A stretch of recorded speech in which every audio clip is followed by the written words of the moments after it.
మటర్ గురించి మీరేం చెప్తారు? హనీమూన్ మర్డర్ కోసం అంటే ఆమె పెళ్లి చేసుకొని ఆమె భర్తని అక్కడ తీసుకెళ్ళి ఆమె హనీమూన్ తీసుకెళ్ళి మర్డర్ చేయడం అనేది చాలా బాధకర విషయం. సో ఈ కాలం అమ్మాయికి ఏం చెప్తారు? ఈ కాలం అమ్మాయిలకి ఏంటంటే పెళ్లి చేసుకునే ఉద్దేశం ఉంటే ముందుగానే చెప్పాలి. మాకు నీతో లైఫ్ టైం నడిచే ఉండాలి అని ముందుగానే చెప్పాలి. ఉద్దేశం లేనప్పుడు పెళ్లి చేసుకోకూడదు. పెళ్లి చేసుకొని మాలాంటి మగవాళ్ళ జీవితాలతో మీరు ఆడుకోవద్దు. పెళ్లి అవలేదు బ్రో, పెళ్లి అవ్వలేదు కాబట్టి చెప్తున్నాను. పెళ్లి చేసుకోవాలని ఆలోచన ఉందా నీకు? ఇప్పుడు పెళ్లి చేసుకోవాలనే ఆలోచన ఉంది, కానీ ఈ ఒక్క సిచ్యువేషన్ చూసి నేను పెళ్లి చేసుకోకూడదని పారిపోదని నేను ఫిక్స్ అయిపోయి త్వరగా వచ్చా. ఎన్నో సార్లు మా ఇంట్లో సంబంధాలు చూస్తున్నారు బ్రో, ఎన్నో సంబంధాలు చూశారు.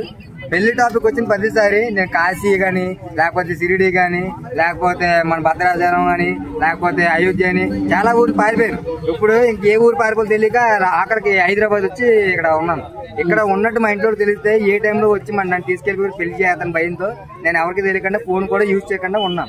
పెళ్లి చేసుకుంటే ఇది సేమ్ సిచ్యువేషన్ జరుగుతుంది. హనీమూన్ అంటారు, తీసుకెళ్లి చంపాడేస్తారు. నా పరిస్థితి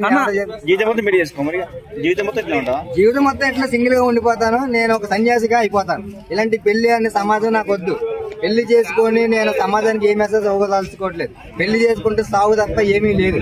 పెళ్లి చేసుకోవడం వల్ల సాగు తప్ప ఏమీ లేదు. సింగిల్ ఉంటే సమాజానికి ఒక మెసేజ్ ఇవ్వచ్చు, మగాళ్ళందరినీ మార్చొచ్చు, ఆడవాళ్ళ పోరులో పడద్దు, ఆడవాళ్ళని నమ్మి మోసపోవద్దు అని సమాజానికి నేను మెసేజ్ ఇస్తాను. లవ్ లో ఉన్న పోరగాళ్ళకి ఏం చెప్తాను? లవ్ లో ఉన్న పోరగాళ్ళకి ఓడి చెప్తాను, సిన్సియర్ గా లవ్ చేశారంటే కనుక ఇంట్లో ఫస్ట్ వెళ్ళి ఇంట్లో మాట్లాడండి. ఇంట్లో మాట్లాడి మీ అమ్మాయి జీవితాంతం ఉంటదంటే నాకు పెళ్లి చేయండి. ఒకవేళ మీకు ఇష్టం లేకపోతే మీ ఆస్తి ఏమైనా ఉంటే నాకు రాసి ఇచ్చేయండి. ఎందుకంటే మీ అమ్మాయి నేను చంపింది అనుకో, నా కుటుంబం బాగుపడాలి కదా అని చెప్పి ముందుగా సమాధానం చెప్తాను. అంతే, నేను చెప్పాల్సిన కుర్రాలు కదా ఒకటే.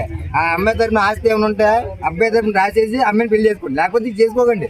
ఎందుకనుకోండి ఇప్పుడు అమ్మాయిని చంపేస్తుంది, ఖచ్చితంగా చంపేది, ఏదో చంపేస్తుంది. ఈ రోజు కాకుండా రేపటి చంపేస్తుంది. ఎందుకంటే అమ్మాయిలు పుట్టిందే చంపడానికి. అలాగే అమ్మాయిలు అందరినీ తప్పుగా అనట్లేదు. అమ్మాయిలు చాలా మంది మంచి ఉంటారు, కొంతమంది చెడ్డలు ఉంటారు. కానీ ఇప్పుడు చెడ్డ అమ్మాయిల వల్ల మంచి అమ్మాయిలు కూడా పేరు వచ్చేస్తుంది కదా. అమ్మాయిలు చాలా మంచోళ్ళు, అమ్మాయిలు మనం గౌరవించాలి, ఆడవాళ్ళని అంటేనే గౌరవించాలి. కానీ ఇలాంటి ఆడవాళ్ళని చూసాక ఆడవాళ్ళ మీద కొంచెం ఏదో బాధగా అనిపిస్తుంది. చూసాక పెళ్లి చేసుకోవాలంటే అబ్బాయిలు భయపడుతున్నారు.